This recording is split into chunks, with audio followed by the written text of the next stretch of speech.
अस्सलाम वालेकुम नाज़रीन, आवां मोहम्मद अली, अवां ॾिस रहा यूट्यूब चैनल ऐं फेसबुक। नाज़रीन, अॼु मां पंहिंजे शहर कादरपुर में मौजूद आहियां, जिते असांजे पहिरीं प्यारे दोस्त असलम फाउंडेशन जे तरफ़ां जेको मुहर्रम हराम में 10 ॾींहं सबील जो प्रोग्राम रखियो हो ऐं माशाअल्लाह अॼु उनखे 10हों ॾींहुं आहे ऐं हाणे जेका आहे त उहा दुआए ख़ैर जी थींदी। अचो त साईं वारनि सां मुलाक़ात कयूं ऐं उन्हनि सां ॻाल्हि ॿोल कयूं।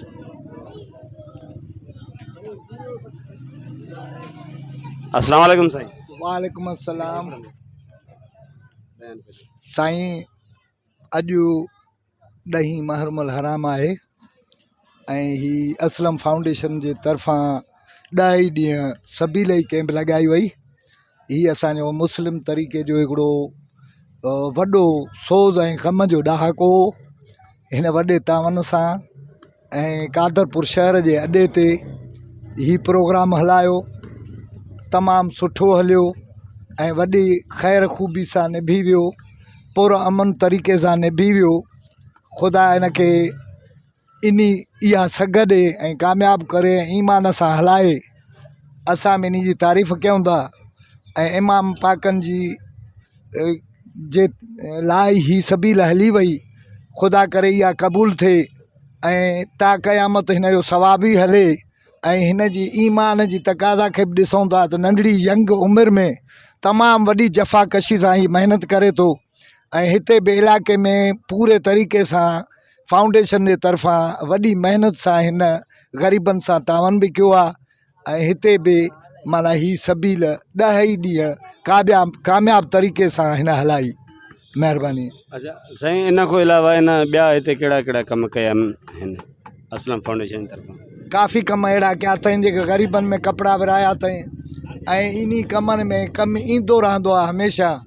ऐं हिन जो कमु बि इहो आहे, असांजी बि इंशाअल्लाह सरपरस्ती अथसि ऐं हलंदसि ऐं हिन खे गाइडिंग कंदा रहंदासीं। पर हिन जी वॾी महिनत आहे ऐं सुठे तरीक़े सां हले थो।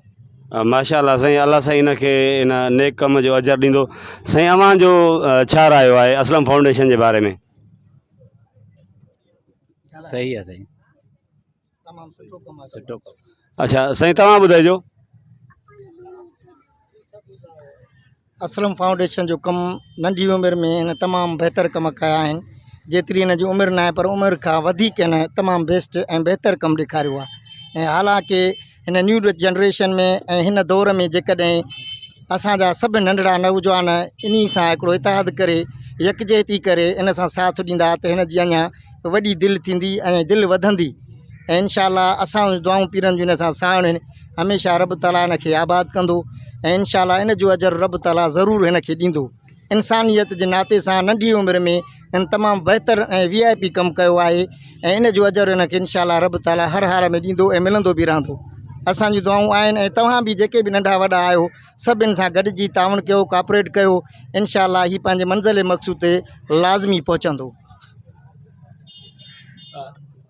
जीअं त दोस्तो ही हुया जेके ॾिसनि पिया असलम फाउंडेशन खे ऐं हिननि जी सरपरस्ती में जेको ही प्रोग्राम हिन सबील जो रखियो हो 10 ॾींहं।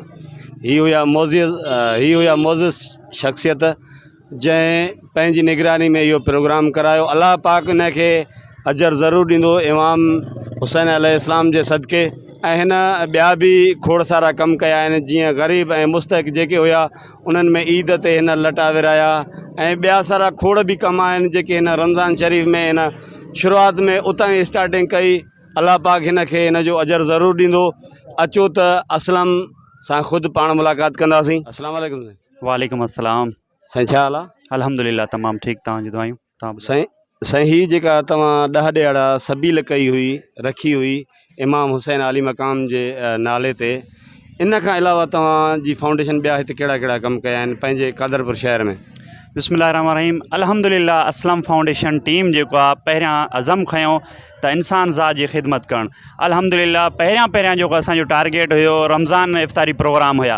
CPEC ते रमज़ान इफ़्तारी प्रोग्राम मुसाफ़िरनि खे खाधो फ़राहम कयो वियो। जेको इफ़्तारी प्रोग्राम में बिरयानी हुई, मिनरल वाटर हुयो, जंहिंमें जेको आहे त खुरमो हुयो। अल्हम्दुलिल्लाह 6 प्रोग्राम कयासीं जेके 150 खां प्लस हिक माण्हू जो लाइ रमज़ान इफ़्तारी प्रोग्राम जे लाइ रखियो वियो ऐं अल्हम्दुलिल्लाह वरी उन खां बाद में ग़रीबनि जी माली मदद कई वई ऐं हर दम असां ग़रीबनि सां गॾु आहियूं। उन खां बाद में जेको आहे त हे ॿी ईद ते नंढी ईद ते जेको आहे त 150 खां प्लस ॿारनि में कपिड़ा तक़सीम कया विया। अल्हम्दुलिल्लाह असां इहे अज़म खयों आहे इंसान ज़ात जी ख़िदमत करणु ऐं असां जेको आहे त हिन में कोई बि फ़िरक़ो न आहे, न काई पार्टी सां तालुकात रखूं था, न कंहिं फ़िरक़े सां तालुकात रखूं था।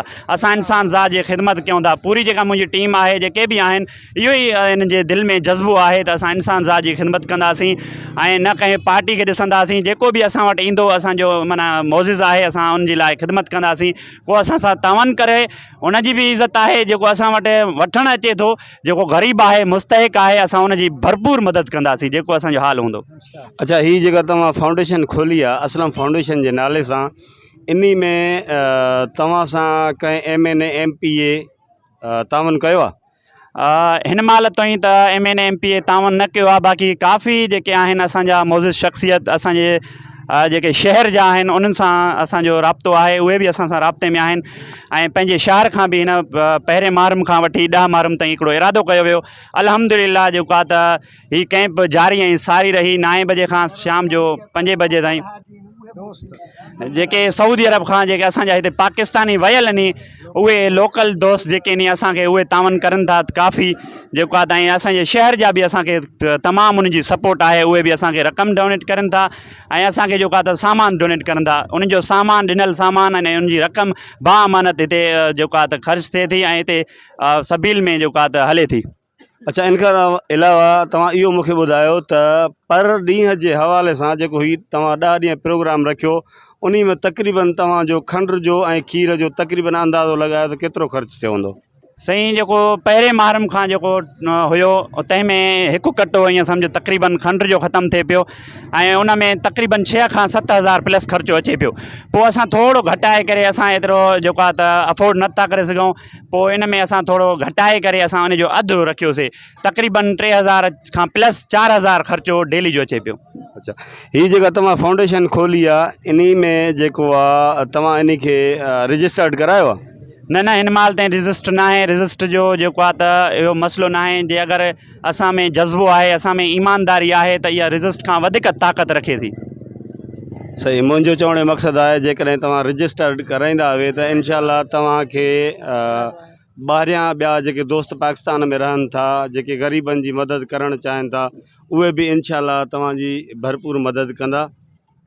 जी इंशाअल्लाह असां वस वारनि खे अपील कयूं था त जे अगरि असांजी रजिस्टर थी वञे त इन में बहितरी आहे असांजी। असां वरी बि उनखे जेके वॾा अलमदार आहिनि, जेके वॾे वस वारा आहिनि, उनखे असां अपील कंदासीं त असांखे रजिस्टर खपे। वॾी महिरबानी साईं वांजू। साईं, तव्हां ॿुधायो त असलम फाउंडेशन हिते कादरपुर में कीअं कमु कयो आहे? शुक्र अल्हम्दुलिल्लाह माशाल्लाह तमामु बहितरीनु 10 मुहर्रम तोणी पहिरीं मुहर्रम खां वठी अल्हम्दुलिल्लाह सभी लाइ प्रोग्राम तमामु बहितरीनु कयो आहे। हिनखे वॾा अलहमदार जेकॾहिं अञा बि वधीक हिनखे तावन कंदा त इनशाला हीअ अॻिते वधी सघंदो इनशाला ताला। वॾी महिरबानी साईं वांजू।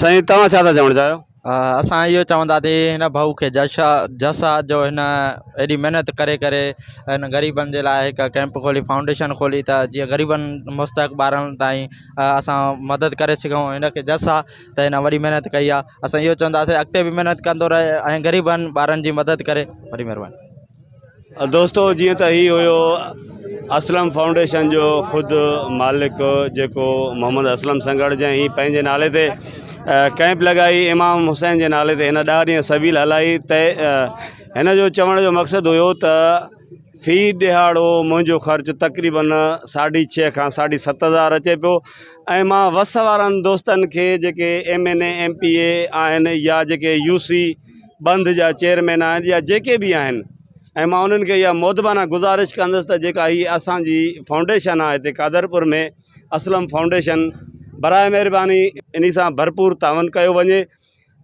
हालांकि हिन जी उमिरि नंढड़ी आहे ऐं हिन जो जेको ख़्यालात आहिनि उहे तमामु बहितरीनु आहिनि, आला आहिनि। जेकॾहिं हिन सां तव्हां बांह ॿेली थींदा हुए त इनशाला हीउ क़दम अॻिते वधाईंदो ऐं हिन जी जेका नेक नियती आहे उहा तमामु बहितरीनु आहे। दोस्तो, जेकॾहिं हीअ मुंहिंजी वीडियो अव्हांखे पसंदि आहे त मुंहिंजे YouTube चैनल ब्यूटीफुल पाकिस्तान 295 खे सब्सक्राइब कयो ऐं मुंहिंजे पेज पोइट मोहम्मद अली संगड़ खे लाइक, फॉलो ऐं शेयर कयो। वॾी महिरबानी अवां सभिनी दोस्तनि जूं। इंशाअल्लाह कंहिं ॿी जॻह ते वरी कंहिं ॿिए माण्हू सां नए माण्हू सां मुलाक़ात थींदी। तेसि ताईं इजाज़त। पाकिस्तान ज़िंदाबाद।